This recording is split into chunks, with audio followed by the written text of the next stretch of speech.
પ્રિયાએ અરીસામાં પોતાની જાતને જોઈ અને નિસાસો નાખ્યો.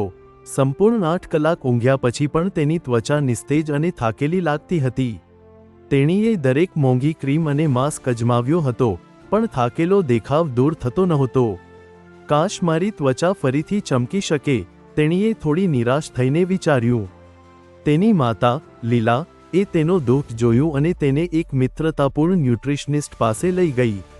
ન્યુટ્રિશનિસ્ટ ડો. અનિલ એ સમજાવ્યું કે સાચી ચમક અંદરથી શરૂ થાય છે. તેમણે કહ્યું, રહસ્ય કોઈ જારમાં નથી, પણ 5 સરળ શાકાહારી ખોરાકમાં છે. પહેલો, પાલક.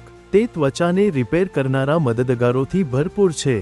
બીજો, એવોકાડો, જેમાં ત્વચાને નરમ રાખવા માટે સારા ફેટ્સ હોય છે.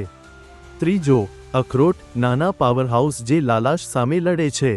ચોથો, શક્કરિયા, સ્વીટ પોટેટો, જે તમારી ત્વચાને સૂર્યથી બચાવે છે. છેલ્લે, બેરી, જેમ કે સ્ટ્રોબેરી અને બ્લૂબેરી, એન્ટીઓક્સિડન્ટ્સથી ભરેલા ખાસ મદદગારો જે તમારા શરીરના કોષોને નુકસાનથી બચાવે છે. પ્રિયાએ આ 5 વસ્તુઓ તેના દૈનિક ભોજનમાં ઉમેરવાનું શરૂ કર્યું. તેણીએ ચિપ્સની બદલે અખરોટ ખાધા અને તેના દિવસની શરૂઆત પાલક અને બેરીની સ્મૂધીથી કરી.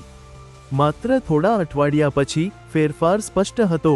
તેની ત્વચા વધુ મુલાયમ, વધુ તેજસ્વી અને ખરેખર તેજસ્વી હતી. જાણે મને મારી અંદર એક કુદરતી પ્રકાશ મળી ગયો હોય, તેણીએ ખુશીથી તેની માતાને કહ્યું. મોંઘી ક્રીમ ભૂલી ગઈ હતી. તમારી ત્વચા તમારા સ્વાસ્થ્યનો અરીસો છે. તેને સરળ, શક્તિશાળી ખોરાક આપો અને તેને ચમકતા જુઓ.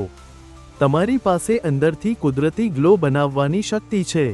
હવે સબસ્ક્રાઇબ કરો અને ગુજરાતી રેપો સાથે તમારો મનપસંદ ત્વચાનો ખોરાક કોમેન્ટ કરો.